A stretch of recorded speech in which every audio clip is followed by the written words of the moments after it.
on behalf of the English Maryland side in the English Department, on behalf of the English Department, we're all extremely happy to have you come here today for Erin Judge and Lynn Sternberger. Kara Wardlow, who is a CAMS and biology major, hailing from Chicago, is going to introduce Lynn and Erin and start asking them questions. Then it will eventually open up to the audience. We'll try to have a break at like 1:20 so people who need to leave can go. But again, we have this room afterwards. Anybody wants to hang out and talk more about things. And I really thank Jason, who is going to videotape this for us. All right, Kira. All right, great. So yeah, thanks everyone for being here, and thank you very much, Lynn and Erin, for being here today. So I was actually thinking you'd probably be better at verbalizing what it is that you're doing now. So if you just want to both introduce yourselves really quickly, just maybe like class year and major, and then, like what you're doing now. I graduated in '07, and I was an English major on a creative writing track.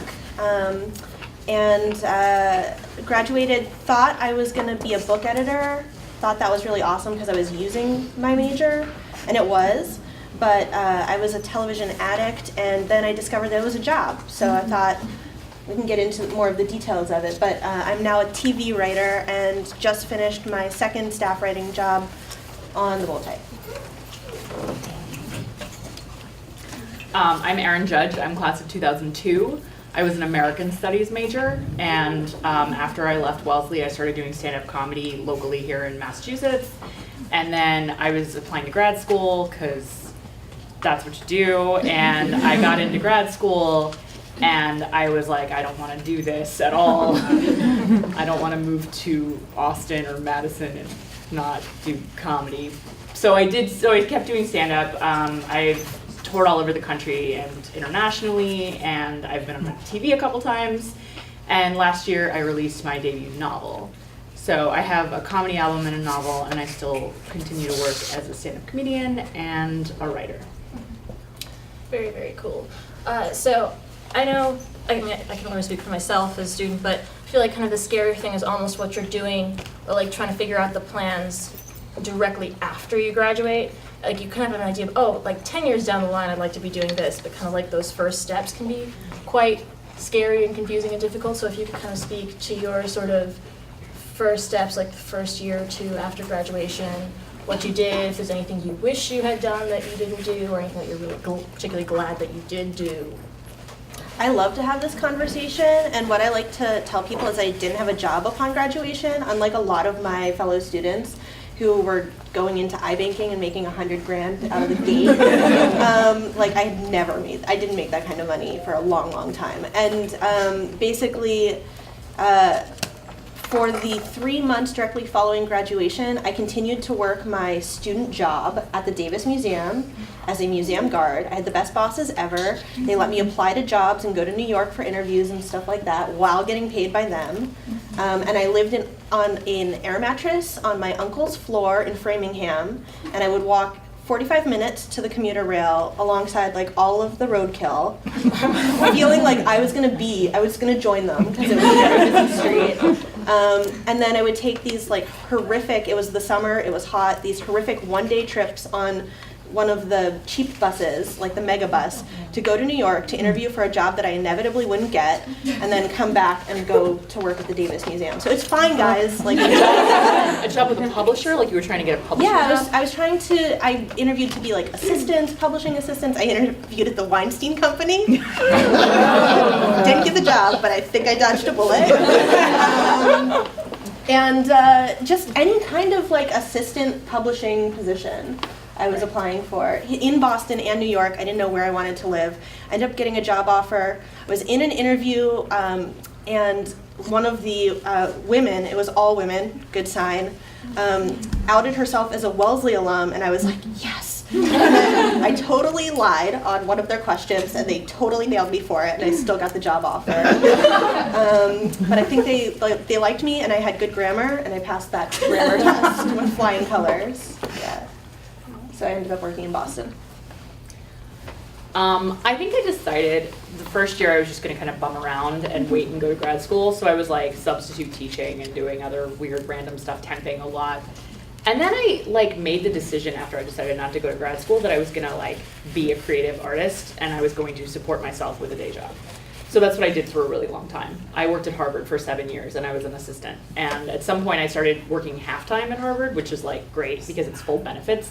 And so I was working like 17 and a half hours a week and traveling a lot for stand-up, but like around New England. So I would like have a gig in Vermont, drive there, go to be in Vermont, and then drive back, and then get up in the morning and go to work. A lot. I did that for years. But that was sort of my trajectory to having more of a creative, like I didn't climb the ranks within the system. I was doing more the sort of like starving artist route. We both had really bad commutes, it sounds like. So I spent my 20s driving dangerously, like just driving at night, like picturing the deer ricocheting off the front of my Honda Civic, and like, you know. Your life was an indie film. I think that like, you know, enough of my Catholic relatives like preyed on the right stuff to protect my car, because I should have, the axle should have broken. I was driving with bent wheels, like hundreds of miles. And then for a while, like really pretty recently actually, I was splitting my time between Ithaca, New York, Brooklyn, New York, and the road. And I was driving I was like a professional driver. I was just driving all the time, and yeah, I'm really glad that part of my life is somewhat over. But I did drive here from New York City today. Well, and it's noon, so. Thank you for making the drive. Now, Erin, I know you applied and then decided not to go to grad school, but then you did do a graduate program, and I think, particularly with the arts, kind of just what graduate programs are good for, whether you need them, whether they're worth the cost, is a very complicated thing. So could you talk a little bit about your experience and like the pros and the cons? This is a loaded question because only you can decide what's right for you. And I did go to a degree program. I don't even know if it qualifies as graduate school. First of all, I was in Canada. Who knows? And it was only 1 year, which was actually the draw for me. The truth of the matter was I made a life choice that I needed to be in Canada. I fell in love with a girl. She lived there, couldn't live here. And I was like, how do I get into Canada? And then I was like, oh, the only other thing that I would do besides what I was doing then, which was book editing, was write for television. I was like, wonder if there's like a teaching, like writing for TV program there. And I literally Googled Vancouver Film School, and I literally enrolled in Vancouver Film School like 4 months later. So it was really just like I'm in Canada now. It worked out, like I married her. She's here now. And also I wrote my pilot that got me my first job in film school. It was beneficial. The structure, if you want to make your living as an American screenwriter, going to film school in Canada is a really misguided choice in a lot of ways, because you're making all of these Canadian connections, and guess what? Like, Canada doesn't want to hire you because they lose their film credits, because so much of their entertainment is subsidized by the government, which is a really good thing, but they won't hire Americans. And all of the Canadians that you're in school with are desperate to move to Los Angeles. And so they don't have any connections in LA. So when I decided to move to Los Angeles, I had to really like string together the first round of like informational meetings that I could go to and the people that I could meet. And it wasn't like a natural in. Whereas if you go to a film school in Los Angeles, you're interning already as part of the curriculum and making all of those. It can be good as a social adhesive, as a like structure building, as like a networking thing. I didn't really benefit so much being in Canada from that end of things. I've talked to people who have done the American grad school route. They're successful. I think there are a lot of people who have done film school anywhere and not gone on to make any money from it ever. And it is very pricey. I think of everybody in my class, there's like 3 of us. Maybe there were 30 of us in the class. 3 of us who are working in the industry at all, 1 of us who's working as a writer. So it's the odds are against you, and it's very pricey. If you can in any other way create an environment for yourself where you are making those connections and workshopping material, if you can organize that yourself or find classes outside of a structured curriculum where you're paying like another 30 to 40 grand a year to like go to class, I highly recommend you investigate those options before you dig yourself into a financial hole. Now, talking about kind of other options or alternatives, kind of, I guess, less predetermined sort of pathways, the whole thing with writing and like trying to get paid for writing and freelancing and all of that, it seems like it's only gotten more complicated with the internet and all of those other things. So like, to get paid as a writer, things like an agent, like do you need one? Like, how does it affect being able to kind of get the sort of establishment that you need in order to be a paid writer if you go about it through a more like... Do you want to talk about it from the book angle or like the comedy angle? Yes, I do want to do that. With books, publishers will not take manuscripts from people who don't have representation for the most part. It depends on the genre, but for the most part, editors don't take blind submissions. Like, they have to come from an agent at an agency that they know. And in my experience, with my limited experience with like TV writing stuff, it's similar. Like, sometimes because I'm a stand-up, there will be people who are sort of like, hey, can you write this packet? Packeting is like a whole thing. Are people here interested in television writing?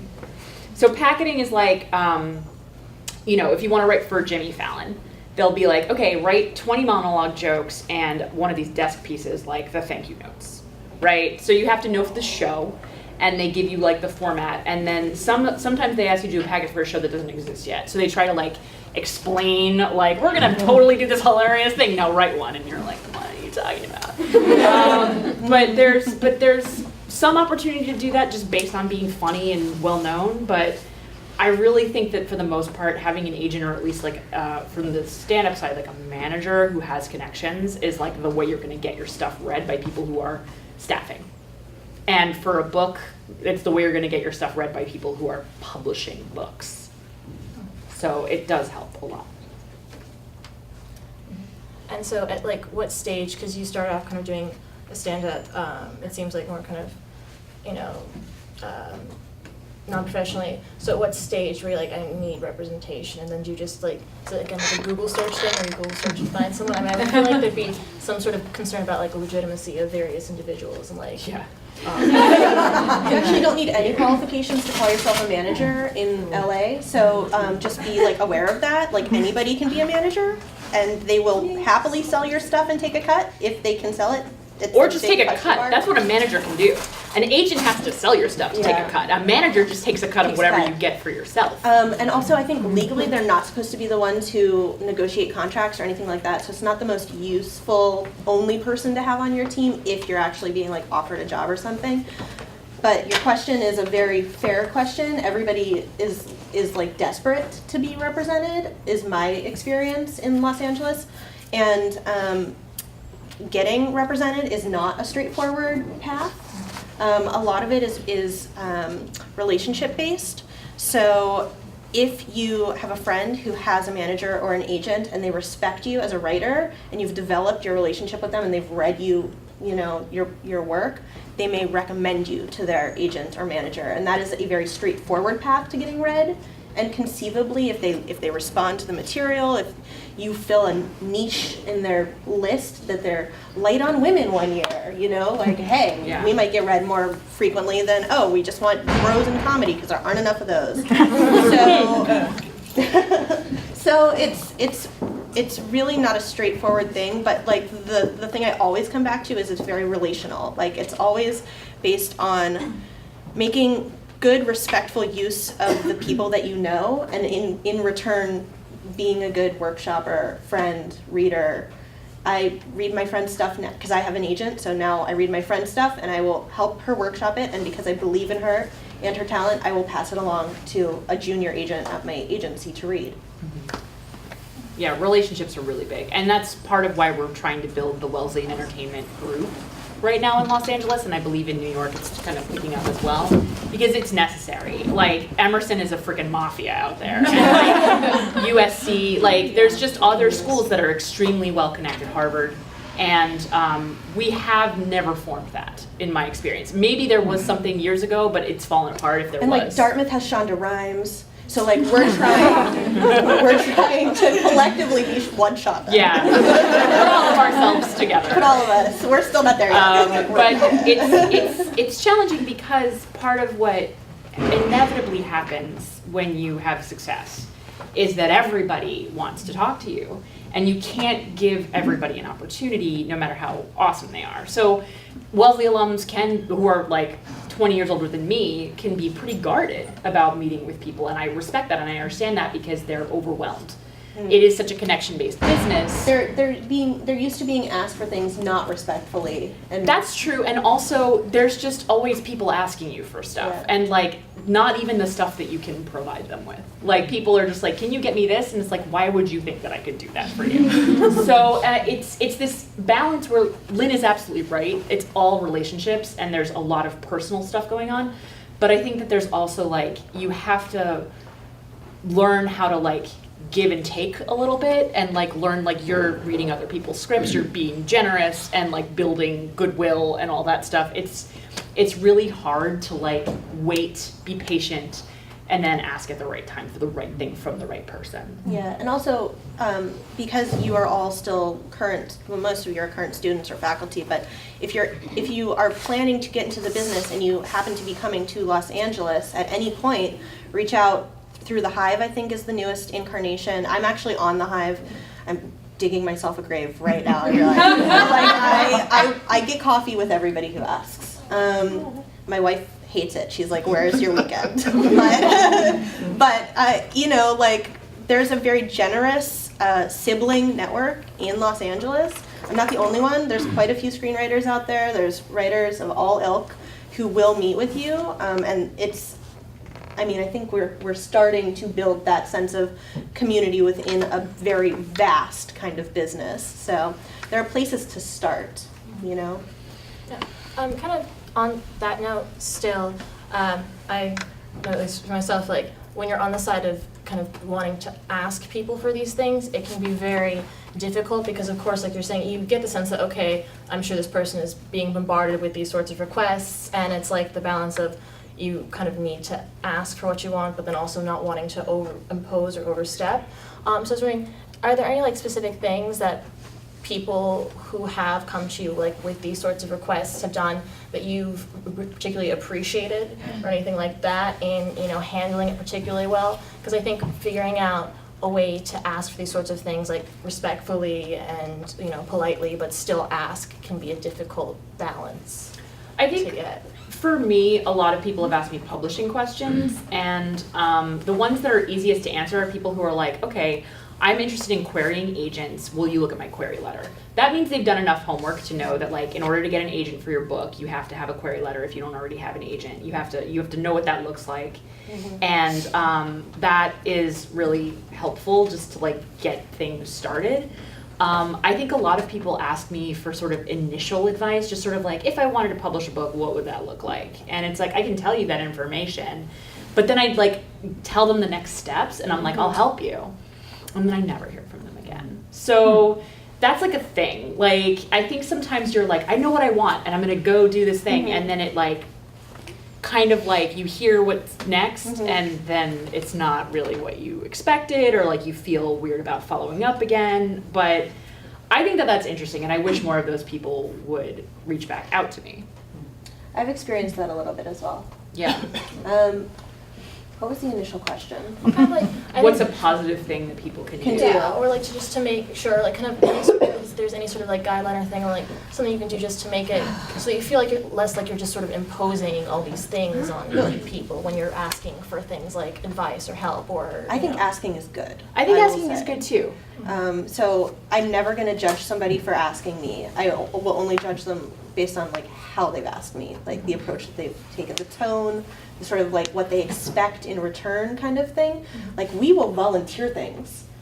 Like I will say, oh, you're working on that thing that sounds interesting to me. I'd like to read it when it is ready to go out. But that means that they need to send it to me at some point, because otherwise that relationship becomes dead. And to that person, they might be thinking, oh, I'm demanding her time and her expertise. And I'm saying, yes, you are, but I am willing to give it if I've asked, if I've put it on the table. So taking full advantage, like I completely relate. You have to follow through. The only thing I don't want to give people when they ask me out for coffee and I'm taking my 2 hours out of my Saturday is, here's what a spec script is. Here's how you structure an episode of television. Like, these are things that I'm not the person that should be teaching you this. Like, you should be learning it, absolutely. But you shouldn't be learning it when you're trying to find representation. That's too late. Like, you need to start informing yourself before you ask favors of people.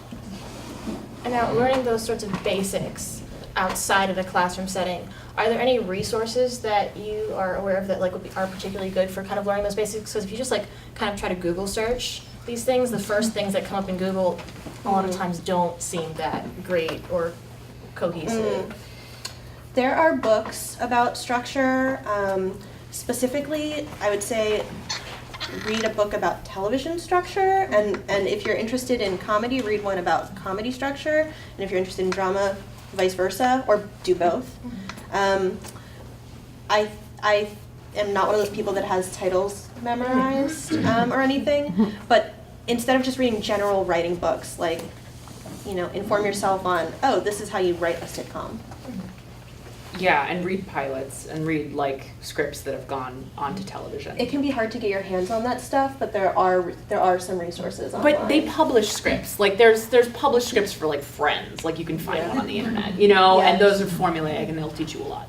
That's so, true. I think reading scripts helps you put in context I kind of like a class. I'm not great at reading a book and learning. So having something that is a concrete example of what I've just tried to understand is necessary for me. Something crucial that you learn early in film school is to study television, break it down into its structure, read the script, follow along, sort of understand the bones of the material, and then, hey, guess what? You can totally rip off structure, nobody will recognize it. It's amazing.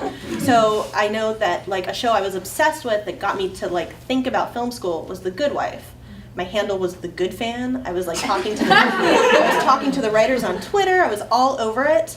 And then in film school, I took apart episodes of The Good Wife. I wrote a spec episode of The Good Wife, and then I wrote a pilot that was just The Good Wife, set at a hospital with a 20-something girl that I related to. That. And it was called Donor 401, and that is the pilot that got me my first job. It's completely The Good Wife. Nobody would ever know that. Just completely giving away my secret. Speaking of writing, can you talk quickly about the Wellesley Entertainment, the screenwriting competition that they are doing? And yes, I hope that you guys are planning to submit material for that. The submissions are open currently. I don't have the email address memorized, even though I'm technically the person on the other end of it. But it's open through December 21st, and I think we're open for feature length, short films. It's basically just a script competition. There is a rubric of scoring available to look at, so you can see kind of what we're looking for in scripts, but it's very wide open, to be honest. And the concept is we have professionals, many of whom are LA-based, reading the scripts in several rounds, basically advancing. There's a runner-up and there's a grand prize winner, and then I think there are a couple of people who get personalized comments as well, feedback. And the grand prize winner last year was Camille Bond. We fly them to Los Angeles and set them up on a bunch of informational, we call them general meetings in industry terms, general meetings with, sometimes it's an agent or a manager, not because they're going to get signed, but just so that they know what those meetings are like. And also network executives, studio executives, producers, fellow writers, other alums who are living there, who are working in the business that hopefully they would like to be in. So it can be a very beneficial thing if it's something that you're seriously considering. It's a paid vacation to Los Angeles. And I saw the schedule last year. I was out of town when she was there. It's not a vacation. That's true. We were working the entire time, and it's so important. I think especially if you can do it with Wellesley alums, getting the practice of generals It's just going to be part of your life. It really is like a, we're there to support you and help you through this, and nobody expects you to be good at it yet kind of a thing. But taking a meeting, like we said, writing is important, but the relationship and building a relationship rapidly in a meeting in a natural way is a talent that you can acquire if you practice it. So that's something that it's sort of like a start point for somebody. And I believe, I think last year at least it's open to seniors, correct? It's open to seniors only or any Wellesley student, and last year it was open also to people 1 year out, but no longer, not this year. Any Wellesley student, because I think the first year was seniors only. Was it? Or is it? Let's read the rules together. Kate Erickson ran it last year. I'm technically running it this year. I'm clearly on top of it, guys. But no, anyways, we'll figure it out. All right, well, yeah, okay. That's to be determined. It must say on the rules, I'm assuming. It does say on the okay, rules. Cool. So yeah, I think there was an email sent out about that to the student body at some point. We get a lot of them, though. I can't really remember. So guys, if you want to butter me up and you're not a senior, that's fine too, because I'm running this thing, so. If you really have a script and you really want to submit it, talk to me. All right. And I just wanted to leave some time if anyone has any questions for either of you in the audience. Hi, I'm Diana. I was wondering what your advice is on just like moving to the city that you want to be in if you like maybe don't have a job in it yet versus like sort of staying. Can I ask a follow-up question? Yes. Why do you want to be in the city? Is it because it's where the industry is that you want to be in? Yeah. Yeah, you should do it. You talking about Los Angeles or New York? New York. There's two places in the world that you can live if you're an American who wants to be in TV writing. Vancouver's actually a third. If you're an American who wants to be in TV writing. We already talked about Vancouver. Are you talking about TV writing or are you talking about something else? I'm interested in TV writing too, but I'm mainly interested in like stand-up and theater. Okay, so if you're interested in stand-up or theater, or if you're interested in stand-up or improv comedy, And improv. improv, go to New York or LA or Chicago. Stand-up, go to Boston, Atlanta, Austin, Portland. Don't go to San Francisco because you can't afford to live there, but it's great. Where else is good right now? There's a bunch. North Carolina, there's like 3 cities that are like cutting edge. If you can spend some time doing comedy outside the major cities, Comedy Central goes to all of these places. And a lot of people start in New York and it is horrible. It is so hard because like if I'm in I have 2 television credits, and if I'm in New York, sometimes I have to scrape to get on a show. And like, if you're brand new, it's not a good place to learn because you're not performing in front of real audiences. In Boston tonight, you could find somebody like who's running an open mic and do jokes in front of real people who are there to see comedy.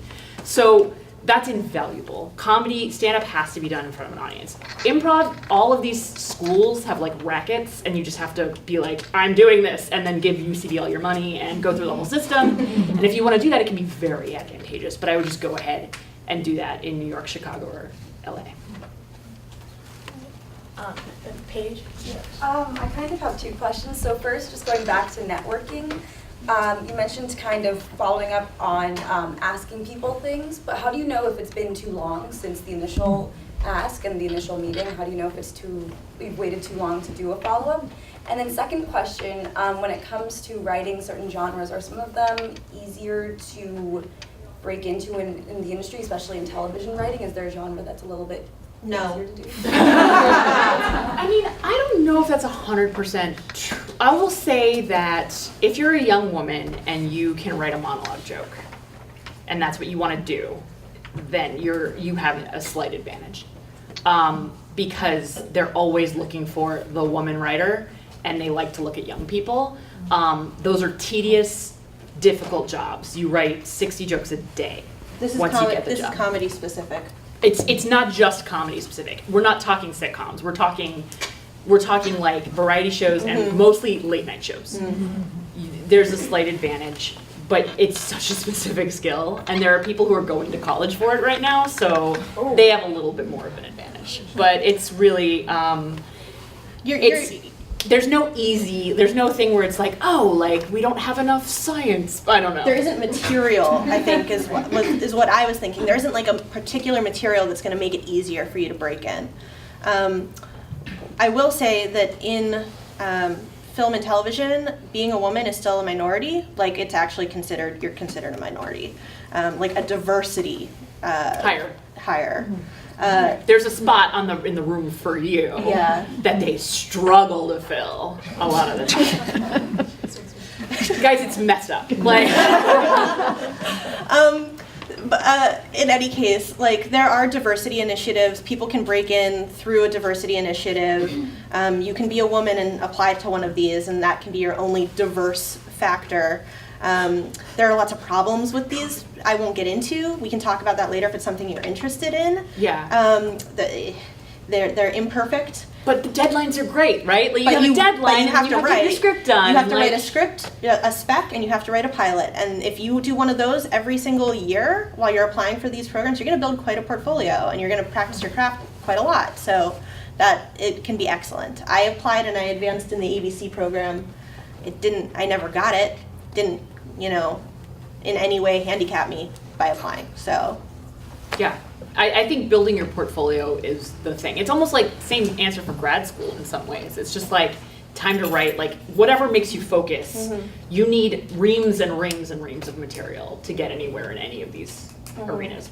Any kind of TV, any kind of publishing, any kind of stand-up, you need like hours before things are happening for you. I think something that can be beneficial when you're starting to put your work into the world, like trying to ask people to read it or trying to staff on a show, is to have a story that relates to your material. Like you could be writing science fiction, but if you're writing science fiction, what is the kernel of human emotion? Well, like what is the psychological theme of your story and why are you writing it?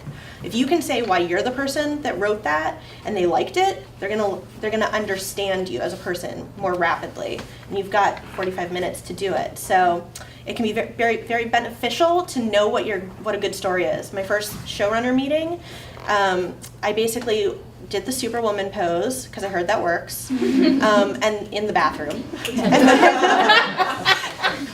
And then walked into my first ever meeting, and I said, I wrote a story. It was The Good Wife at med school, but they didn't know that. But I basically said that like I wrote a story about family because of my complex family dynamics, and then I could tell them, like my upbringing and my relationship and my point of view. They got all of that through the lens of my script. So that's a good way to introduce yourself.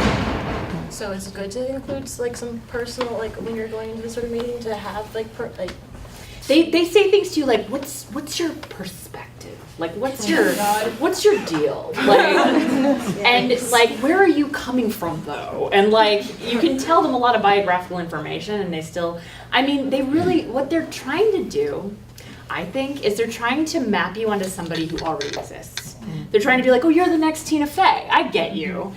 I find that to be like the main mental trick. You're kind of trying to, you're both up against and also trying to go ahead and fit when you're in this business. So interesting to hear about it from somebody who's doing comedy primarily, because my perspective, I never thought of the mapping thing. However, I do feel like in their heads, they've written a product, a show that's gone to pilot or getting picked up for a series. They're interviewing you to potentially fill a slot on their staff. So they're thinking, what perspectives can she bring? Like, oh, did she have a blue-collar background? Like, I have a character that's got that. Oh, is she queer? Well, we need at least one of those. And then, so, like... There's girl kissing in episode 5. And 9. but I always feel like they're trying to think, like, what will serve the world that I've built? Like, who has the stuff, like the raw material of their upbringing or perspective to like write what I've written. And just to go back, because there was the first question regarding like, is there a sort of like time frame, like say you have kind of left it a while before responding again to an inquiry, like, is there a certain time where it's like, oh, it's too late to I would say respond, like or- don't drop somebody for like 4 months. Like there should be, even if you're not sending them the material that they requested, continue the relationship. Yes. Just say, I got overwhelmed. Don't actually, you know what? Scratch that. Don't Don't tell them it's a personal apologize. problem. Don't apologize. Yeah. Just be like, hey, just checking in. I'm working on my thing. I had a question or not, and hope you're doing well. Like, continue an easy, you don't ask anything of them, but just be in their mind, you know? And then oftentimes I'll say, send me your resume. So if I ask that, do not wait 4 months to send me your resume. Write a resume if you don't have one and send it to me, because I'm trying to like look out for jobs. I don't just collect resumes to have them.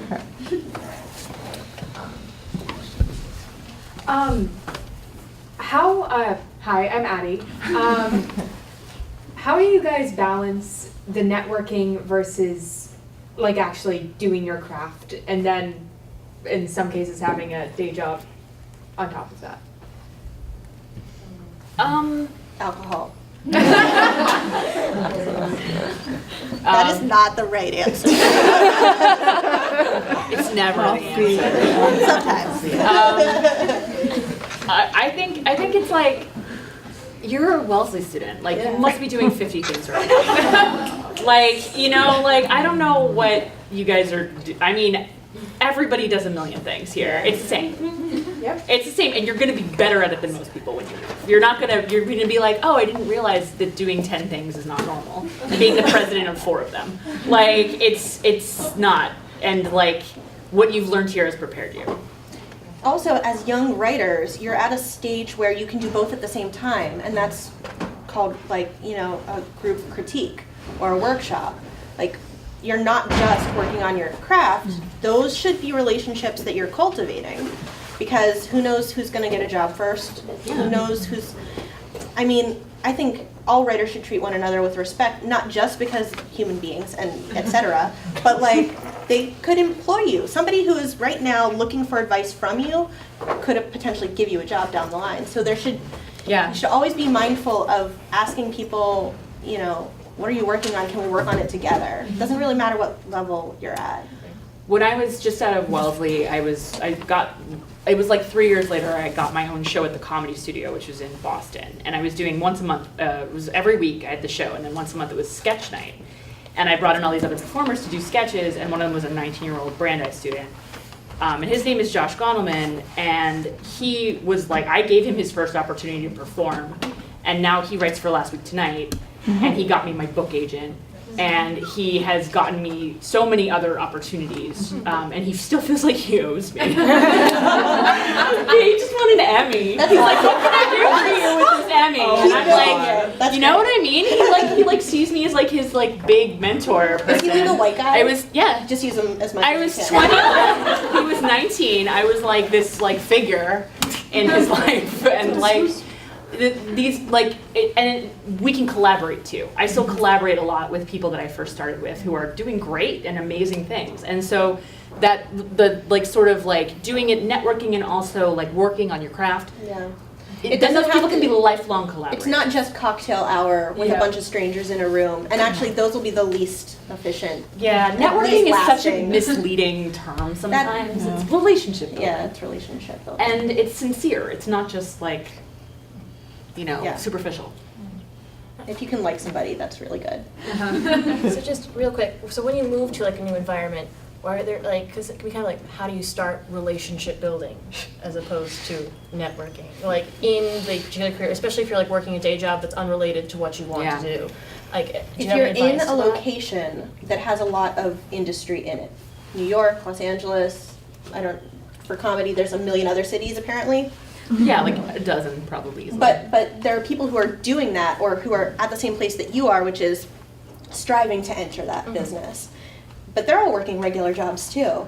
So, I mean, you'll just find them. Like, I moved to Los Angeles. My roommate is not my first roommate was not a television writer, but every single one of her friends literally was wanting to be a TV writer, or was writing criticism for Vox or BuzzFeed. I mean, everybody. So I basically said, like, oh, we don't know each other, but you're Karinsa's friend, and do you have a writing group? They didn't. I built one. you know? Or they do, and you join it, like you just ask, you know? So it's really just about like asking, so where is it, who's doing it, and can I join you? So you just need to be in the place where there's like a critical mass of people where you're just bound to run into someone. Well, there's that, and like with stand-up and improv, it's just going to take over your social life, and you just need to let it. Like, if that's what you want to do, just let that be your social life. Yep. Hi, I'm Maggie. I'm just curious if there are any opportunities that you wish you had taken advantage of at Wellesley, or that you did take advantage of and you think that that really helped you as a writer. With regards to writing or life? Writing. Both. Why not? Just I throw wish it I had out. studied abroad. I didn't do that. I stayed here for winter session one year and wrote a screenplay, which you think would have been great for my career. I mean, it was instructive in that it taught me that I don't want to write feature films. But like, I actually wish I had lived more. So in fact, I think that a lot of people are very like focused, like, I have to get a job after this thing, so I better do all the stuff to get the job. But living a little while, and also this kind of like blends in with the whole, how do you balance?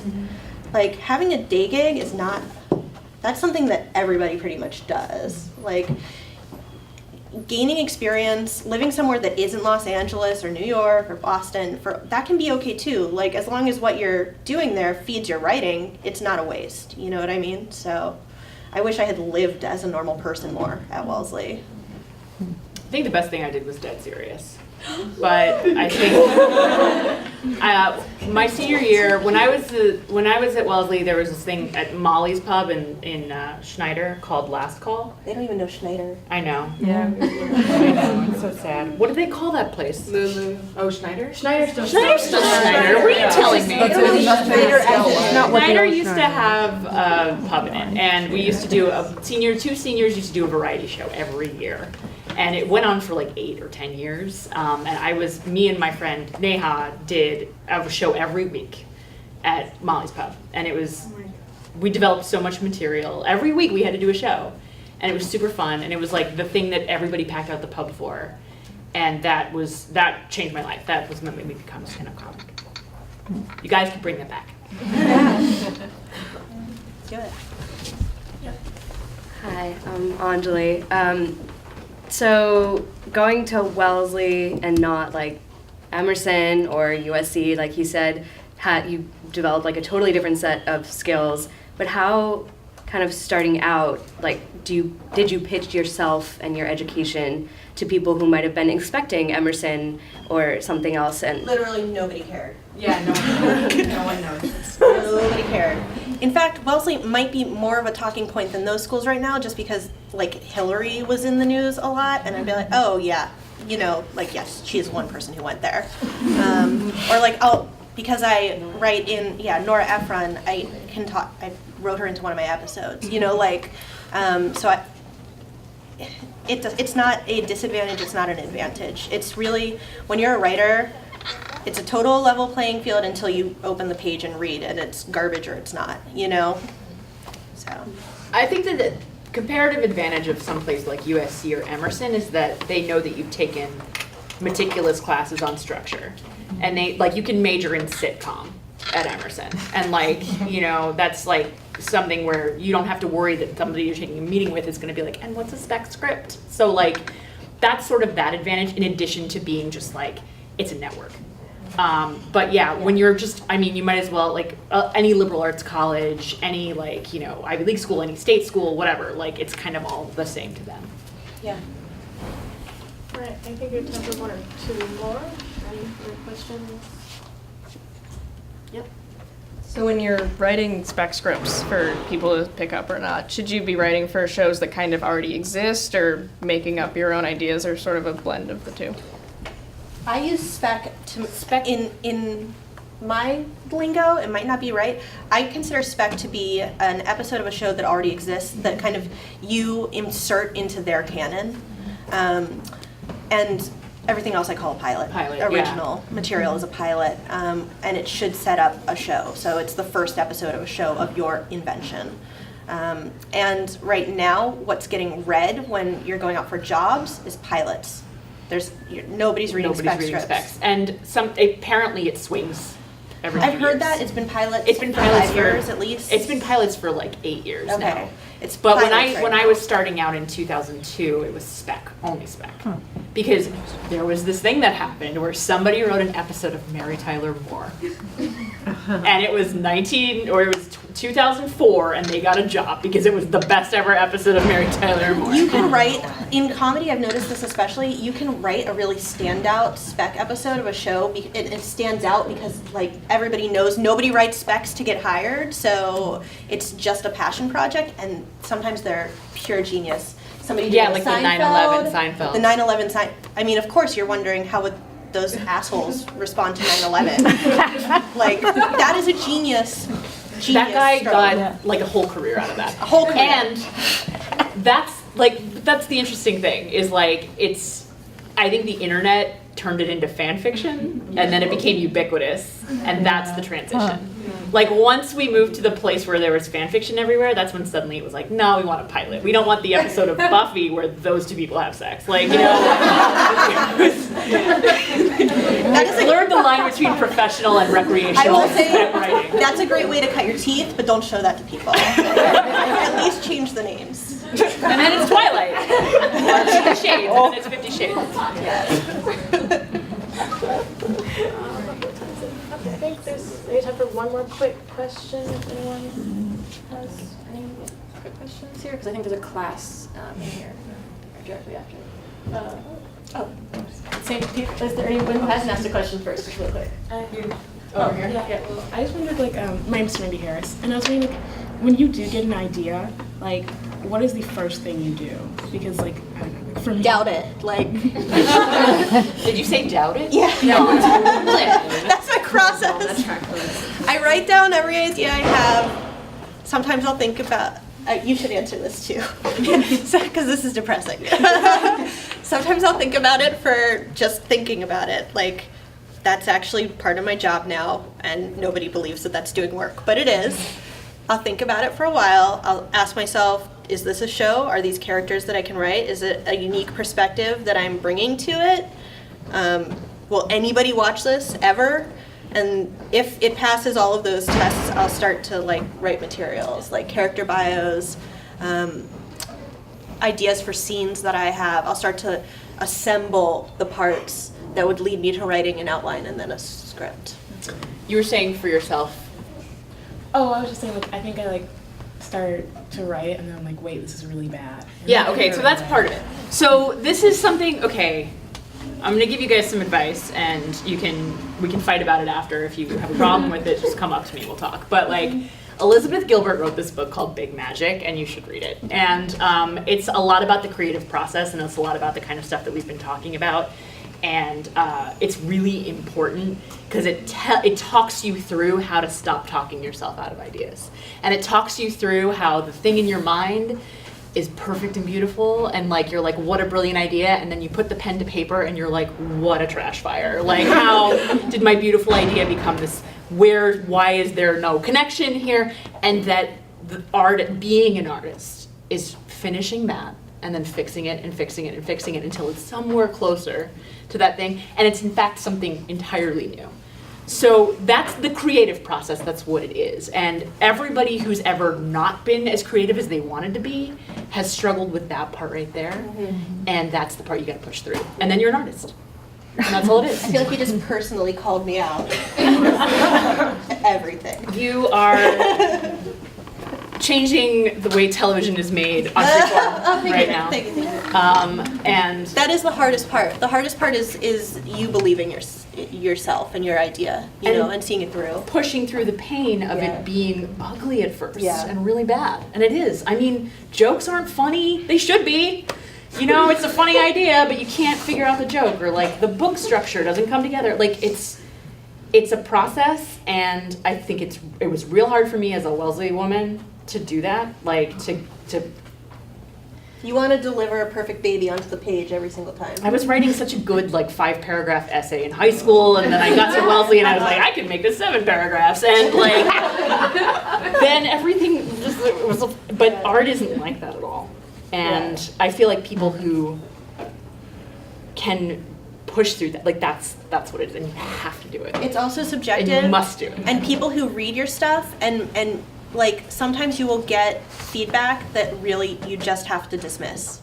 Like that is another very difficult thing. Like you're gonna be like, oh, I need to lean on people for advice, for their input, for their idea, or to like, and sometimes they'll just give you destructive garbage that isn't what you wanted to do. And you have and learning how to recognize that, and when to recognize the other thing, which is the big advice that you should take. We're gonna continue to do that for forever. Can I ask one follow-up question? Is there anyone in your life that you like allow to read your work so that like you opinion? I force my wife, like I will read it aloud to her and expect her to be delighted. But she's not in the business, and so it's like very useful for me to share it with her because she'll be like, I'm very confused. What's that? Why? What's the point of that? Or she'll laugh and I'll be like, oh my god, I wrote a joke. Like, I think there's a class in here now, so I think we were planning on sticking around for a little while, but it'll be next door in the lab. English lounge. Yes. Okay. So I think I need to call it lounge.